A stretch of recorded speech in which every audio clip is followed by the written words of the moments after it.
Ireland, and in particular Dublin, has undergone a lot of office development and construction activity in the last 6 or 7 years. A lot of those offices practically completed and became available for use in the last 2 or 3 years.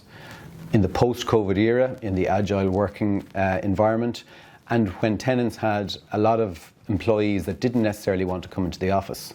Grey space, as opposed to vacant office space, is space that's let but not occupied. From a landlord's perspective, an empty office not only doesn't look great, but it can affect the capital value of the building.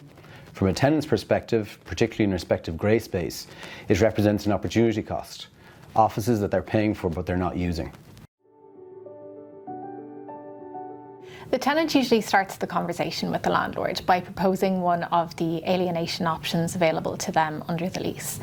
And these typically include an assignment of the tenant's interest, where the tenant transfers the lease to a third party and has no further interest in the lease, or subletting the premises to another occupier for a portion of the remaining lease term. The tenant is still contractually responsible for the rent and other payments, but collects a portion of these costs from the subtenant. If a tenant makes an application to assign or sublet the lease, the landlord must consider the application and cannot unreasonably withhold its consent.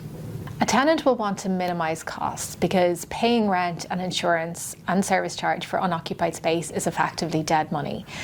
So while tenants can take practical steps to reduce costs, such as minimising utilities or availing of any vacancy rebates which might apply, ultimately tenants are coming to us asking about options to offload the space by way of a sublease. If the parties can agree at an early stage that the sublease will mirror the head lease, then negotiations will be straightforward. However, issues can arise where the tenant and the subtenant have agreed carve-outs from the head lease covenants, or where there's a lower rent than the passing rent under the lease. The parties should ensure that the subtenant renounces its renewal rights to avoid any claim by the subtenant for a statutory renewal on the lease expiry. And remember that the consent of a superior landlord or the landlord's lender might also be required, and this should be factored into the timelines.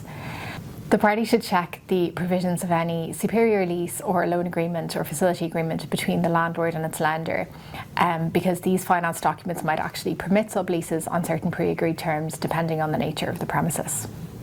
Something that's topical because it's not particularly well known is the implications of Section 78 of the Landlord and Tenant Act. In that case, it provides that if the head lease comes to an end before its natural expiry, the sublease will become a direct contract between the landlord and the subtenant. It will include the terms of the sublease as negotiated, but the rent payable will be the rent payable under the head lease. That could leave a subtenant in a position where it's paying higher rent than it had originally contracted to do. This is something that subtenants aren't necessarily always aware of, and something that really needs to be considered.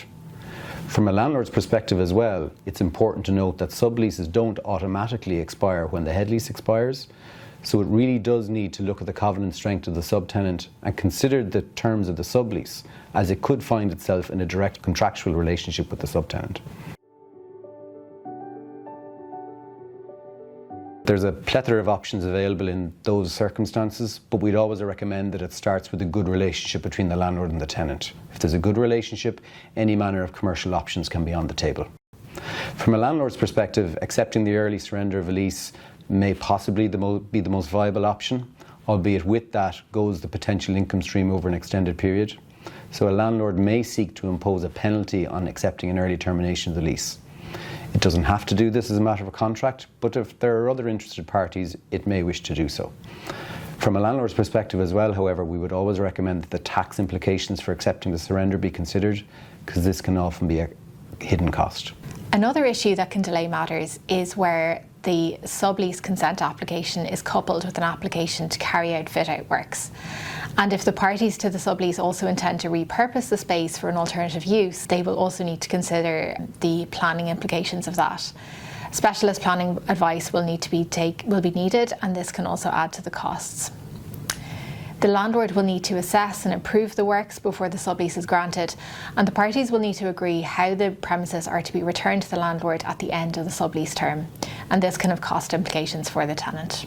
Please contact Gillian, myself, or any other member of the Arthur Cox Real Estate team, and we'd be very happy to advise you.